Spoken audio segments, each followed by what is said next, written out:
Hello and welcome to Fish Tank, episode 27. So this is episode 27, and this is a pair of glasses. Look at this. Right, you might be wondering why I'm wearing a pair of glasses, but look, when I do this, it's got little torches on the side of them, so there we go. Look at that, eh? It's got little torches on the side of it, and it's amazing. Light, I can sort of, light goes down, and then up on one side, up on the other side, up again. I can twist into whatever position I like. Isn't that brilliant? What an amazing pair of glasses. Best glasses in the world, I'd say. So, anyway, this is episode 27. I'd like to say thank you very much to all the people who commented on the previous sort of special episodes of the Fish Tank that we did last week to celebrate 6 months worth of Fish Tank. One person actually said that the Fish Tank best bits was very emotional, which is always interesting. I was trying to get him to be funny, but never mind. Near enough. My brother actually said to me, actually the best bits were quite funny. He actually sounded quite surprised. But bear in mind, it is the best bits. They should, by the name of it, be quite funny. It's not as I'm going to put the worst bits. So I worked out we'd done about 2 hours 40 minutes worth of Fish Tank. So certainly it was actually quite a good achievement to get the best bits out there. So anyway, it's time for Apology of the Week. I'm going to apologise this week to my friend Sanj, who when I was in Loughborough, he gave use of his webcam to me, and we didn't actually credit it in the best bits of the Fish Tanks. He actually said sort of who appeared in the show, what he said, I was in it and I wrote it, and Jimbo sort of edited it together, and Joe Solway made a special guest appearance. We didn't mention Sanj for lending us a webcam, so sorry about that, Sanj. It's much appreciated. He's also been feeling quite ill recently as well, Sanj. He said to me he's been suffering from hay fever, which get well soon as well. Tricky disease, hay fever, because it's all to do with the pollen count, which in itself must be quite a tricky job, sort of counting all the bits of pollen that's around in the grass. Especially if you've got hay fever, because you keep sneezing again, won't you? So, there you go. So anyway, what's been happening this week? Well, floods basically have dominated once again, still in the south of England. There's been a lot of pressure on David Cameron, because when it was flooded, David Cameron went to Rwanda. Presumably that's sort of like the nearest place you could think of to go to actually get a drink of clean drinking water, basically, because there's none in the south of England. And apparently, when he got to Rwanda, the first question was asked is sort of, why aren't you at home sorting out the crisis you've got at home? Which, to be fair, if Rwanda say you've got a crisis, then really you should come home. Because with the amount of genocide they've had there in sort of the past sort of 10 years or whatever, if they're saying you've got a crisis at home, you really have got a crisis, David, so you should come back home.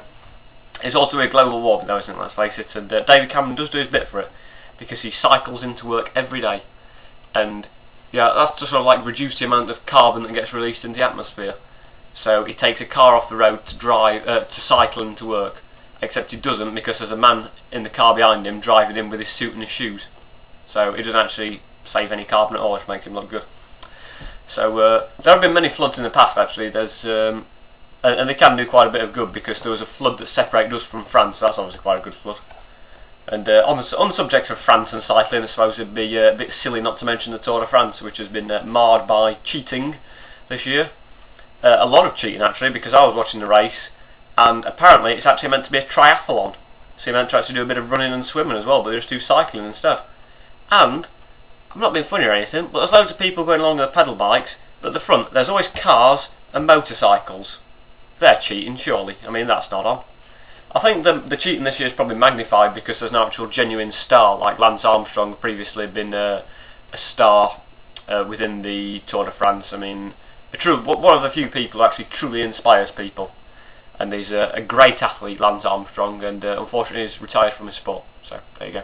It's not a particularly funny joke, but oh well. It's time for the Celebometer now, and I would like to get onto the show Lewis Hamilton, the British or English Formula 1 driver. Because on a show a few weeks ago I suggested that he got arrested during the British Grand Prix for him being a black person who was driving a car quite fast, right?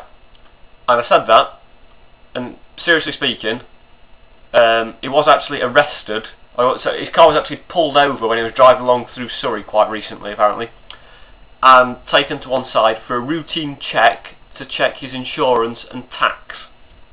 So, not saying the police force in that occasion was racist, they just innocently pulled over a black person driving a Mercedes CLK 500, I had to write it down, can't exactly remember the car, and asked him about it. So come on to the show, Lewis, and explain your version of events on that, shall we say.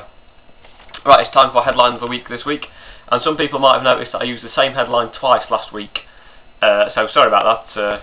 Could have been an apology, but it's not going to be.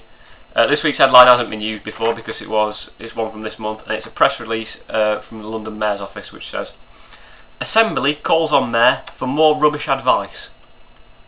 So I presume he's actually sort of giving advice about waste disposal as opposed to just giving advice that's rubbish. Which, I'll be fair, I probably know quite a bit about. Bear in mind, a friend of mine told me recently that he got piles, what should he do? I said, oh, just sit on it for a bit. Sounded reasonable advice to me, but there you go. And the quote of the week this week comes from the presenter of Newsnight, who, when he was talking about the floods and the power cuts, he said, if you're one of the 40,000 people without power, whatever he said after that, irrelevant, let's face it. I mean, come on, mate, work it out. If you're without power, you're not going to be able to watch it, are you? Let's be honest. I mean, anyone surely can work that out. That if you're without power, then you're not going to be able to watch Newsnight. You're not going to be able to have your TV on. Let's face it, mate. Use your brains. So, there we go. And that's about it for this week's Fish Tank. Well, that's totally it for this week's Fish Tank, let's face it. And also, you might have noticed I'm wearing an Hawaiian shirt, which was to celebrate Joe Solway's very successful bar crawl that we had on Monday night. It was Hawaiian themed, so I thought I'd put the shirt back on that I wore the other night. And there you go. Oh, they should drink responsibly. Although, to be fair, I would like to point out when it comes to drinking responsibly, there's 24 cans in a crate of beer. 24 hours in a day. You can make your own mind up, can't you? See you next week. Bye.